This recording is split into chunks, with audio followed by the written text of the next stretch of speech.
आज के वीडियो में हमनी के जानल जाई कि मानसिक रोग और दिमाग के बीमारी के कैसे पहचानी। साथ ही साथ हम ये भी बताएं कि ओकरा बाद का करे के बाटे।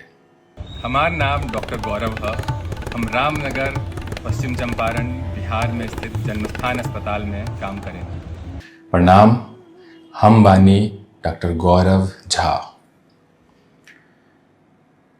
पिछले 7 साल से अपना रामनगर प्रखंड के अलग अलग गांव में टोला टोला में जाके कभी कोनो पेड़ के नीचे, कभी जहाँ भी जगह मिल गई वहाँ लोग के मन के बोझ आ दिमागी सेहत के इलाज करतानी।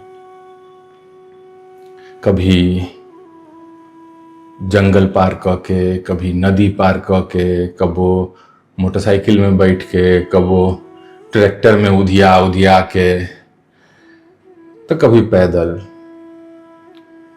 बहुत सारा घर देखनी हम, अब बहुत परिवार के हम देखनी। आई सब देख के बार बार एक एगो बात हमरा के समझ में आइल कि बहुत सारा लोग बीमारी से कम, बीमारी से होखे वाला जौन अकेलापन होला, बीमारी के जानकारी ना होखला से जौन परेशानी होला, बीमारी के अनदेखी होखला से ज्यादा परेशान लोग होता। माने इतना सारा लोग बाटे जिनका मालूम भी नहीं है कि जौन चीज होता वो बीमारी है। नाम तो खैर बहुत दूर के बात बाटे कि नाम केकरो बीमारी के पता होखे। बस लोग खाली कह देवेला कि ई तो पागल है, चलो ले चलो इनका के ऊपरवार दिखाओ पड़ी। कुछ लोग इहो कह देवेला कि का फालतू के ड्रामा मत करो। कुछ लोग कह देवेला कि एक दिमाग कमजोर है। अलग अलग लोग अलग तरीका से एकरा समझेला, लेकिन बीमारी जब बाटे जितना हमरा समझ में आइल, बीमारी नहीं के समझत। लेकिन सच बहुत अलग होला। दिमाग के बीमारी भी शरीर के बीमारी जैसन ही होला। और सबसे जरूरी बात कि इलाज और सहारा, ये दूगो चीज अगर मिले तो बिल्कुल सुधार संभव बा। ठीक?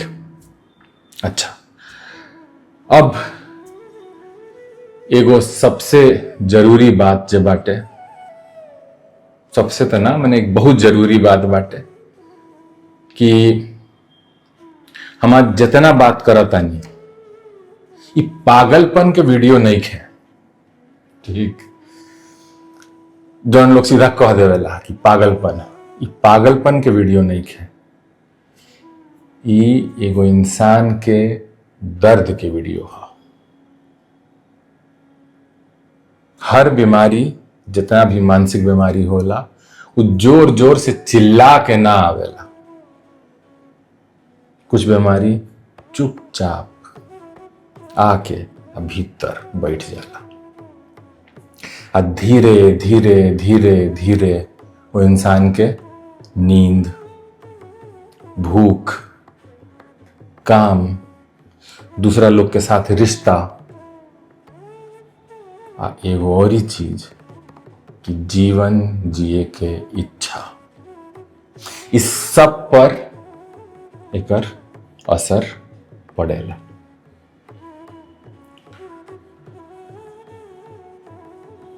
आज हमनी के अलग अलग प्रकार के बीमारी के कैसे चिन्हल जाए, ओके का नाम हो, इस सब हमनी के आज सीखल जाए।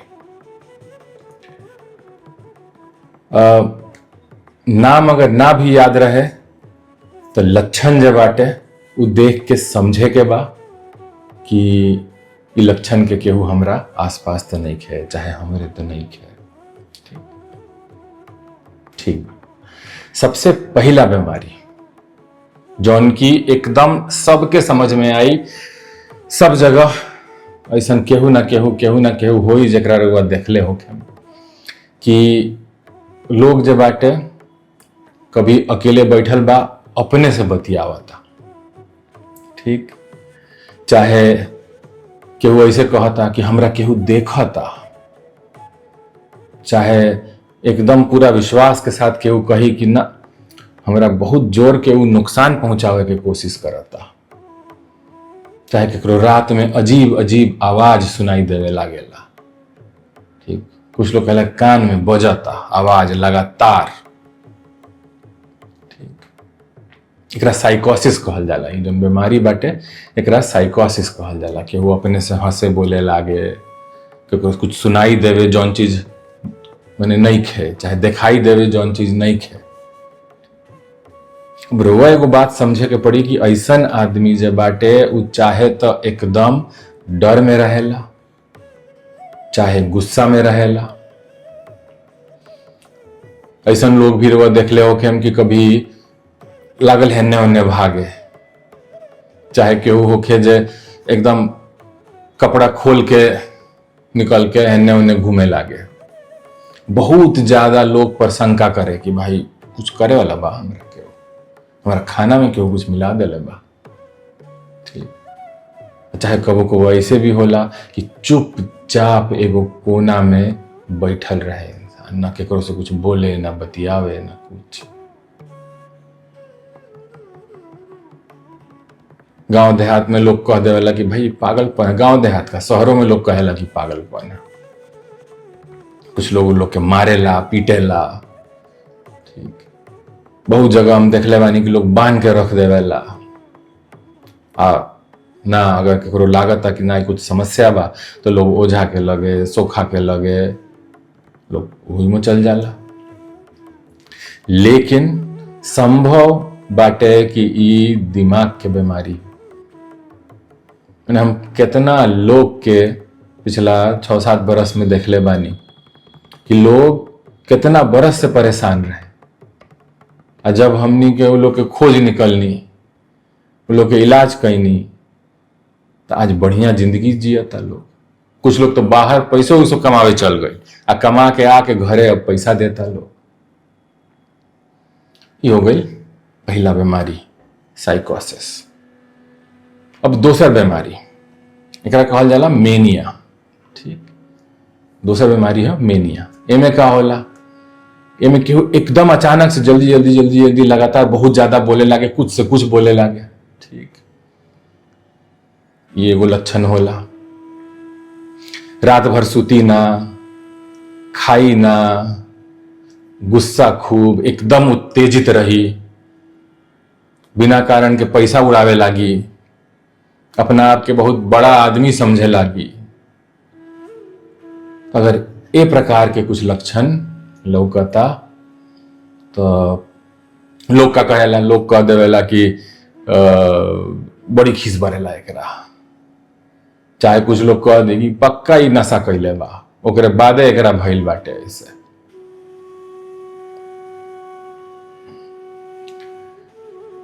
लेकिन ये भी दिमागी बीमारी हो सकता। देखिए इलाज के जरूरत बाटे, इलाज होला। ठीक। ये हो गई हमनी के मेनिया। अब एकरे उल्टा एगो होला जेकरा कहल जाला डिप्रेशन। ठीक। एकर नाम सुनले होखे। अगर सामान्य भाषा में एकरा समझल जाए तो बहुत दिन तक रहे वाला एक तरीका के उदासी समझ ली। ठीक। लेकिन खाली उदासी ना, बहुत सारा चीज होला। हम एक एक करके बतावता नहीं लक्षण, ओकरा के भी ध्यान से सुनी समझी। ठीक। केहू अगर एकदम चुपचाप रहता, ठीक, केहू आदमी केहू औरत दिन भर उदास रहे, ठीक, ओकरा कोनो भी प्रकार के कोनो काम में मन न लागे, ठीक, पहिले जौन काम नीमन लागत होखे, जैसे कि ओकरो अखबार पढ़े में नीमन लागत होखे, टीवी देखे में मन लागत होखे, खेले में मन लागत होखे, तो पहिले जौन काम में मन लागत होखे अब ओमे मन ना लागे, बहुत थकान लागे एकदम, माने बिना कारण के, बिना कोनो शारीरिक बीमारी के बहुत थकान लागे। ठीक, रोए के मन करे, चाहे खूब रोए वो इंसान। ठीक, ओकरा जिंदगी में कोनो उम्मीद ना लागे, अकेलापन लागे, जिए के इच्छा कम होखे लागे।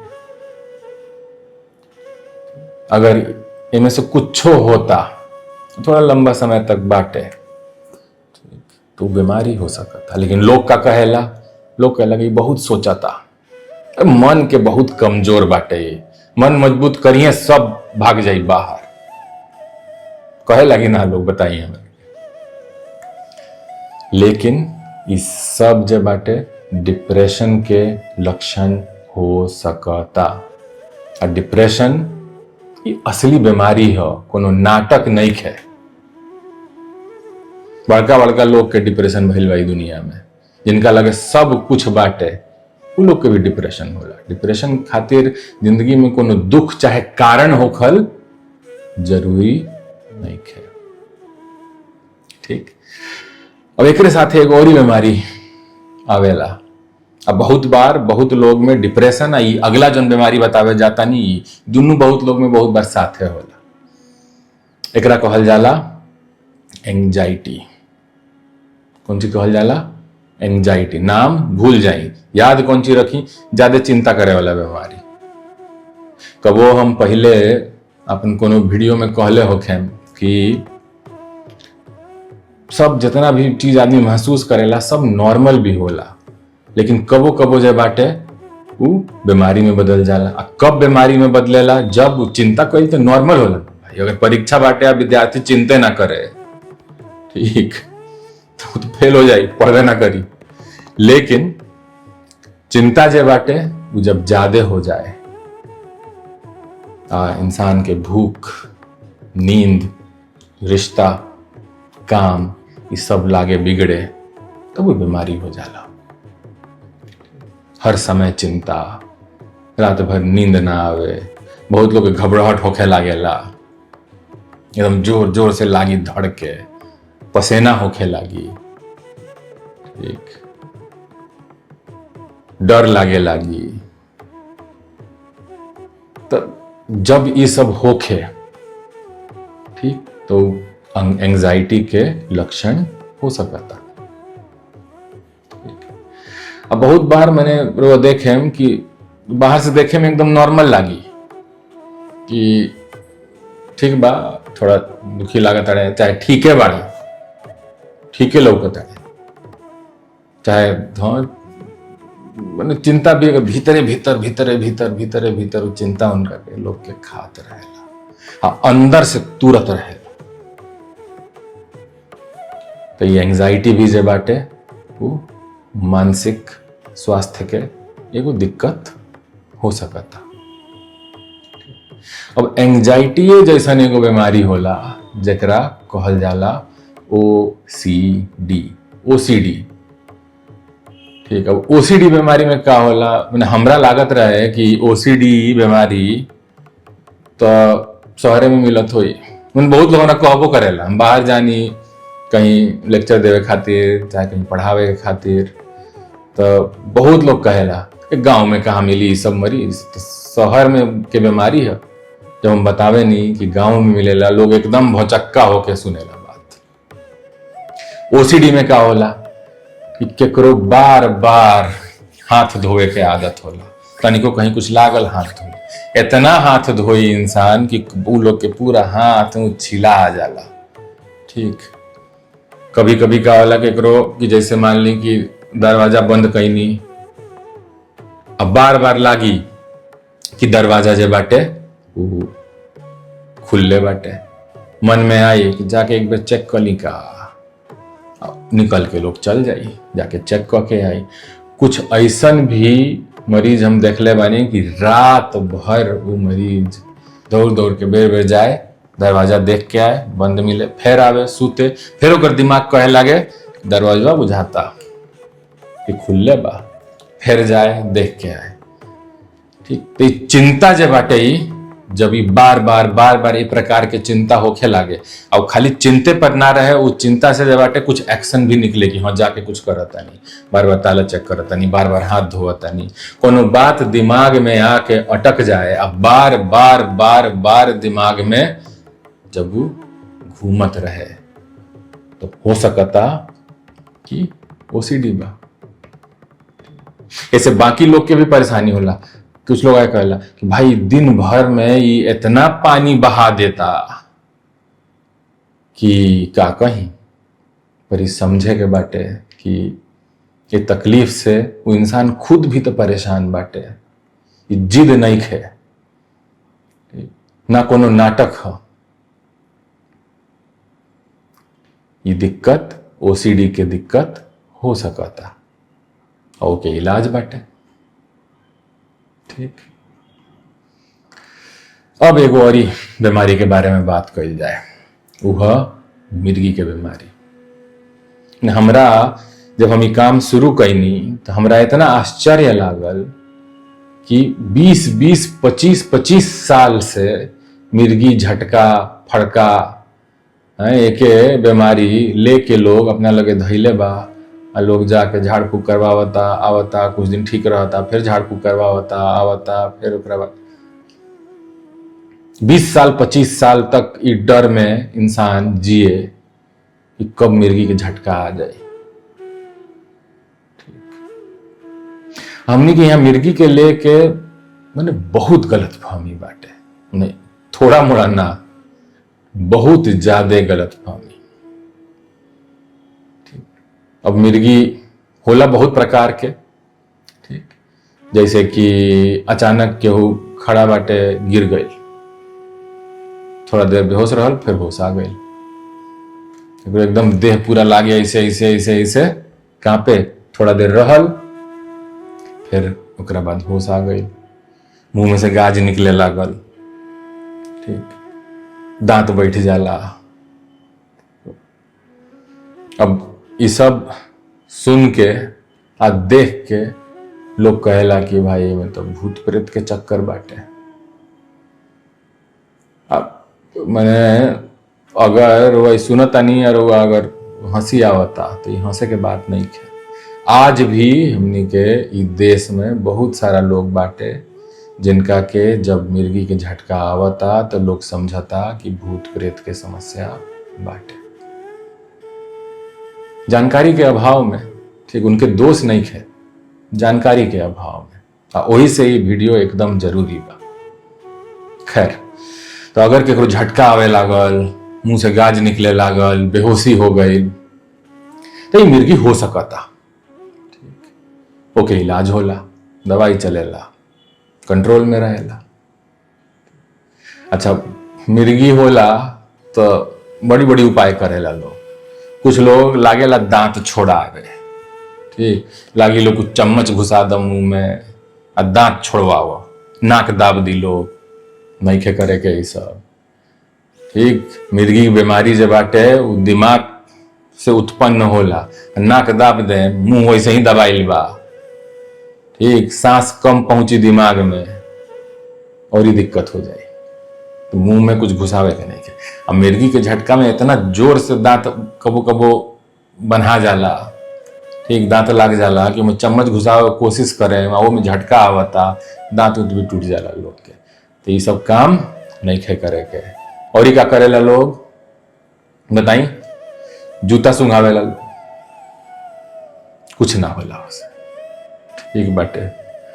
बहुत दाब दुब करे, 4 आदमी चढ़ जाए देह पर, इनमें से कुछो नहीं खे करेगे। कुछ लोग ऐसे मरीज सुतल बाटे, मिर्गी के झटका आइल बाटे, लोग जे बाटे मुंह में पानी उनी पियावे लागेला, ये सब नुकसान कर सकता मिर्गी के मरीज के। तो ये सब नहीं खे करेगे। ठीक, करेगे का बाटे कि भाई एकदम एक करवट क के हल्के हाथ से पकड़ के माथा के नीचे कुछ सपोर्ट रख दी, पहले तो एक करवट क दी कि ताकि मुंह में जितना गाज उज बनता वो नीचे गिर जाए। ठीक है, ओकरा बाद थोड़ा देर में अगर 2-3-4 मिनट में अगर खत्म हो गई तो बहुत बढ़िया, आराम से डॉक्टर के पास जाइए, अगर नईखे खत्म होत तो तुरंत भागे के बाद डॉक्टर के लगे। ठीक। अच्छा, मिर्गी जौन बाटे वो दवाई से कंट्रोल हो जाला। काफी सारा लोग के मिर्गी दवा से कंट्रोल कइल जा सकता। ई बात के एकदम ध्यान में रखे के बा। ई बीमारी है, बीमारी के इलाज है। ठीक बा। अब जे बाटे बहुत लोग के माथा के दर्द की भी समस्या होला। वो सुन ले हो कि माइग्रेन। माइग्रेन तो एक प्रकार के माथा के दर्द बाटे, वैसन अनेक प्रकार के माथा के दर्द होला। केकरो आधा दुखाई, ठीक, केकरो जे बाटे खाली आगे दुखाई, केकरो है पूरा दुखाई, पीछे दुखाई। तो बहुत प्रकार के माथा के दर्द होला। अब फिर हम ये बात कहें कि हम बहुत लोग से यहाँ मिल चुकल बानी कि जे लोग 10 साल, 15 साल, 20 साल से माथा के दर्द के साथ जियत रहे लोग और दर्द के गोली फांकत रहे। ठीक। जबकि माथा के दर्द के सही पहचान और के सही समाधान दोनों होला। ठीक। तो अगर रहुआ बार बार माथा में दर्द रहता, लाइट से चाहे आवाज से ये दिक्कत बढ़े लागेला कि कहीं ब्याह होता, बाजा लागल मुड़ी दुखाए, चाहे केकरो होला भूख लागल बा लागल मुड़ी दुखाए। ठीक। आ ओकरा बाद खूब दुखाई, बिना गोली खैले आराम ना होई, नींद खराब हो जाई, सारा काम रुक जाई, मुड़ी दुखाई तो खिसियाबो करे, बच्चा के मारे और केकरो पर खिसियाए, ये सब भी होला। माथा के दर्द जब बाटे ओके सही पहचान करे के जरूरत बा, वो हिसाब से ओके इलाज करे के जरूरत बाटे। ठीक। बहुत लोग कहेला कि हई गैस बड़ी बना देले बा, ओकरे वजह से मुड़ी दुखाता।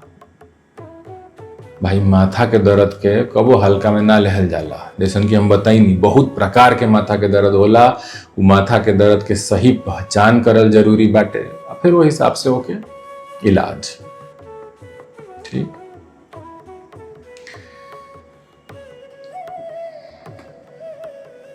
ठीक बाटे। अब हमनी के कुछ और समस्या सबके बारे में बात करें। जैसे कि जब बच्चा सबके जब बच्चा पैदा होला तब वो टाइम पर बहुत बार ऐसा होला कि बच्चा रोलक ना, ठीक, डिलीवरी घरे भइल, अस्पताल में ना भइल, तुरंत वो बच्चा के इमरजेंसी में ऑक्सीजन और के कोशिश सब ना भइल। ठीक। चाहे और ही कोनो कारण से बच्चा जब बाटे वो बाद में चल के ओके विकास धीरे धीरे होला। बच्चा सब चाहे तो देर से बोले लागी, चाहे जैसे दोसर बच्चा सब बाटे उहे उम्र के जितना बात समझे उतना बात ही बच्चा ना समझी, अपना से कम उम्र के बच्चा सबके साथे खेली, नाम बुलैला पर बहुत दिन तक अपन नामे ना पहचानी वो। ठीक। चाहे अगर बहुत ज्यादा दिक्कत नहीं खे तो शुरुआत में दिक्कत ना हुई, बाद में जाके स्कूल में दिक्कत होखे लागी। लोग कहत रहे अभी छोट बा अपने आप ठीक हो जाई, अभी छोट बाटे अपने आप ठीक हो जाई, लेकिन धीरे धीरे छोट करत कब वो बड़ा हो जाई पता भी ना लागेला। अब ऐसन केस में बहुत ज्यादा कुछ नहीं कइल जा सकते। ईमानदारी से हम सारा बात करें, हमरो मालूम बाटे कि हम जौन बात करे नहीं एकदम ईमानदारी से करें नहीं। ठीक। तो ऐसन बच्चा सब में, बहुत सारा बच्चा सब में बहुत ज्यादा कुछ मदद नहीं कइल जा सकत। ठीक। ब्रेन के डैमेज हो गई, ठीक, जब तक लोग डॉक्टर के लगे पहुंचेला तब तक कुछ समय बीत गई रहेला, तो बहुत ज्यादा कुछ परिवर्तन ना हो पाई। तो बहुत ज्यादा इन्ने उन्ने पैसा खर्चा करे के जरूरत नहीं है। का कइल जा सकता ऐसन बच्चा सब में बहुत बार एकरा साथे और ही दिक्कत सब होला। कुछ बच्चा सब में दिक्कत होला कि ठीक बा दिमाग थोड़ा सा कमजोर बाटे, ठीक, बाकी सब बच्चा जैसा नहीं खे, साथे साथे ओकरा मिर्गियो हो गई, ऐसा भी होला बच्चा सब के दिमाग थोड़ा सा कमजोर बाटे लेकिन भागता है इन्ने उन्ने, चाहे बैठ के अपने से बड़बड़ाता। बच्चा सब में जरा कि विकास सही तरीके से नहीं होत वैसन बच्चा सब में ये सब चीज बहुत आम बात बाटे। चाहे एक गो कमुआ बार बार बार बार बार बार करत रही, ठीक। तो ये सब चीज के इलाज कइल जा सकता कि थोड़ा सा जिंदगी आसान हो जाए, ठीक। अब बच्चा से हमने के आ जाइल जाए बुढ़ापा में, अब भूले के बीमारी में, ठीक। रउआ देख लो कि बहुत सारा बुजुर्ग लोग बहुत बात भूल जाला, ठीक। रास्ता भूल जाला, एक एक बतवा पूछ के जाई हैं अब फिर ओकरा बाद दोबारा आके वही बतवा पूछे लगी हैं, ठीक। अब धीरे धीरे धीरे धीरे जब बीमारी बढ़ेला तो जौन घर के या उनका जिंदगी के जो नया सदस्य लोग होई उ लोग के ना चिन्ही है, फिर धीरे धीरे धीरे धीरे बाकी लोग के भी ना चिन्ही है, फिर धीरे धीरे धीरे धीरे लागे कि ना हमारा तो भी बच्चा छोटे बाटे जो कि बच्चा बड़ा हो गई हुई, ठीक। ये सब जो बाटे खाली बुढ़ापा के वजह से ना होला, ये बहुत बार बीमारी भी होला, ठीक। इहो बीमारी बाटे अगर सही समय से पहचान लेल जाए और सही समय से एक दवाई चलावल जाए तो ये बीमारी के आगे बढ़े के गति के धीरा कइल जा सकता, ठीक। जौन आदमी एकदम तुरंत 2 साल 5 साल 7 साल 10 साल में सब चीज भूले वाला होई उ जे बाटे देर से बिसरी, तुरंत ना बिसरी, ठीक। तो कुछ तो मदद हो जाए, कुछ दिन तो जिंदगी बढ़िया बीत जाए, लेकिन एक पहचाने के बाटे और ओके इलाज करवाओ के बा, ठीक।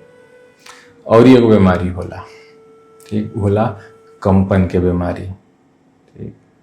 जब केकरो हाथ लागे कांपे, खाए में कांपे लागे, ठीक, कौन बटन लगावे में कांपे लागे, तो जब कंपन होखे लागे, ठीक।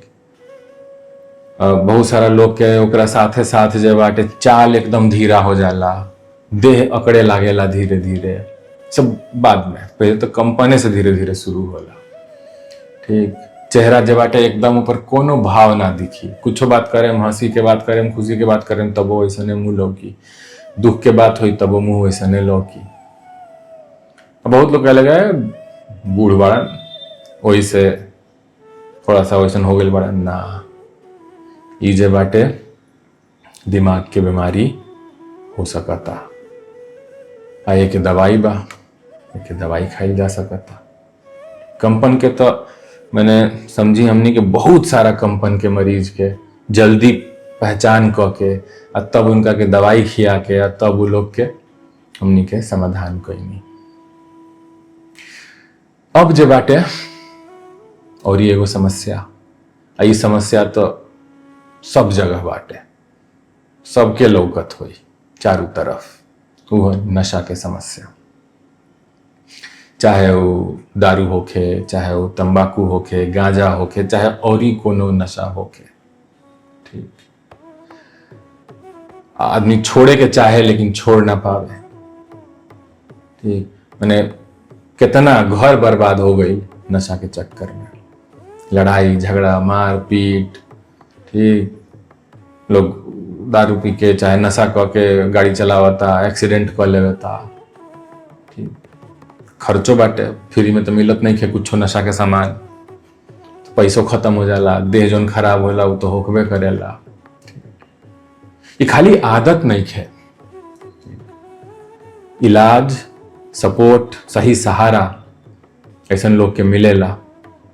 अगर वो लोग के मन में ये चाहत जाग जाए कि ना हमरा छोड़े के बाटे, ठीक, तो ये लोग के भी मदद करी जाए नशा छोड़े में, ठीक बाटे। अच्छा, बहुत सारा लोग ऐसा भी होला कि लोग मानसिक रोग के इलाज करवावेला, कुछ लोग के तो मिलिए जाला उपाय, कुछ लोग के समझ में आ जाला कि बीमारी बाटे, बहुत छोट संख्या बा, लेकिन कुछ लोग खोज के डॉक्टर गोरखपुर पटना मुजफ्फरपुर अपना अलग अलग जगह पे जाके लोग इलाज करवाता, दवाई खाता, ठीक हो जाता, ओकरा बाद लोग दवाई बंद कर देता। कुछ महीना के बाद बीमारी दिक्कत फिर लौट आवेला, ओकरा कहल जाला रिलैप्स केस। दोबारा लौट के चल आवता बीमारी। वही से हमनी के जितना भी जहाँ भी कार्यक्रम करे नहीं, हमनी के ही रहेला कि भाई भेंट करत रहे के बाटे मरीज से, तो वो बहुत जरूरी बाटे। सबसे बड़ा सच, ठीक है, एकदम ध्यान से सुनी, सबसे बड़ा सच ये बाटे कि मानसिक बीमारी बीमारी हो, कमजोरी ना, ना ई भगवान के सजा हो कोनो। ऐसन भी नहीं खे कि कोनो शर्म के बात बा। हाथ गोड़ टूटता, बुखार लागता, पेट में दर्द होता, सांस लेवे में तकलीफ होता, चिन्नी बीपी, तो लजाता नहीं क्यों लजात। तो जब इहो बीमारी बाटे तो में लजाए के कौन बात बा। बीमारी बा, केकरो हो सकता, हमरो हो सकता, रउआ के हो सकता, केकरो हो सकता, भगवान ना करे, लेकिन केकरो हो सकता ये बीमारी। तो ये लजाए के बात नहीं खे। आई उन्हें हर उम्र में, बच्चा, बुजुर्ग, जवान आदमी, महिला, पुरुष, किसान, मजदूर, डॉक्टर, इंजीनियर, नेता, वकील, मैंने केकरो हो सकता, ठीक। लेकिन समझे के बात ये बाटे कि सुधार हो सकता। बीमारी सबके इलाज बाटे, सुधार बिल्कुल हुई। बहुत सारा लोग, जो लोग घर में पहले बना के रहते रहे, पहले भी हम बताइनी, वो लोग आज खेत में काम करता, बाहर कमाया जाता। जो लोग मिर्गी से परेशान रहे, भाई कब गिर जाए मालूम नहीं है, एक नदी में मत जाए दा, आगे के लगे मत बैठे दा, छत पर मत चढ़े दा, गाछ पर मत चढ़े दा, वो सब लोग भी अपने एकदम नॉर्मल जिंदगी जियता। ये लोग डिप्रेशन में रहे, चुपचाप रोत रहे, आज बहुत सारा लोग मुस्कुराता। सब तुरंत ठीक ना होला, दवाई अगर शुरू भी होला तो टाइम लागेला ये सब बीमारी ठीक होके में, लेकिन धीरे धीरे धीरे धीरे बहुत बदलाव आ सकता, ठीक। अब कुछ गांव में हम काम करेनी, जानी हम वहाँ मरीज लोग के खोज के ओके इलाज करेनी। ये कुछ वैसन गांव सब बाटे कि जहाँ से लोग अस्पताल तक पहुँच ना पावेला कोनो कारण से, कभी डर के वजह से, कभी पैसा के वजह से, कभी शर्म के वजह से, कभी दूरी होखला के वजह से। तो वही से हम काफ़ी सारा गांव में जानी, वहाँ आराम से जहाँ जगह मिल जाए, बढ़िया ब्रह्म स्थान होला सब जगह, गाछ के नीचे बढ़िया चबूतरा उबूतरा बनल मिल जाला, उन्हें बैठ के लोग से बतियावे नहीं, ताकि लोग बिना डरे अपन जितना भी दिल में बात बाटे वो सब कह सके।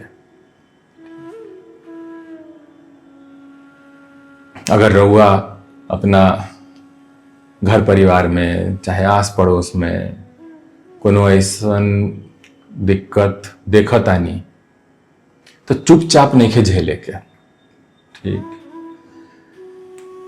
कुछ हम पंचायत के नाम बता देता नहीं, वो सब पंचायत में कुछ में हमनी के काम शुरू कर चुकल बानी, कुछ में हमनी के दोबारा करता नहीं, ठीक।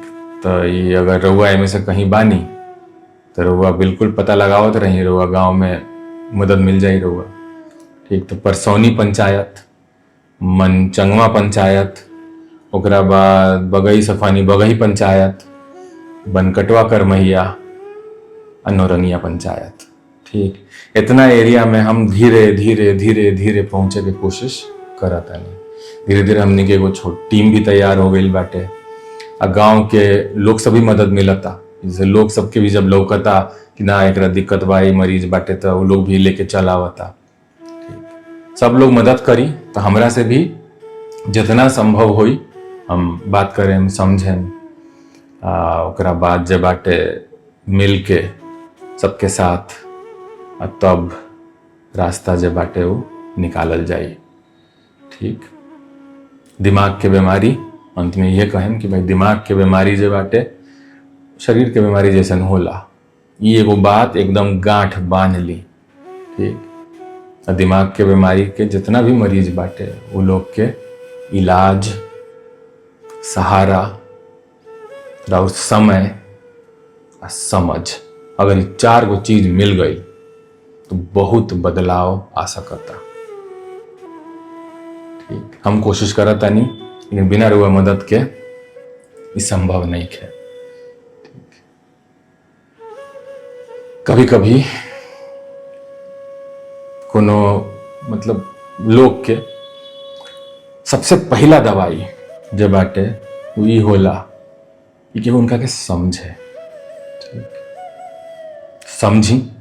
आज तो हम सब बात एकदम खुल के बताइए देने की कैसे कैसे का बाटे। ठीक, ये वीडियो के कोशिश करें कि और लोग तक भी पहुंचे, जितना ज़्यादा से ज़्यादा लोग वीडियो के देखी, ये बीमारी के समझी।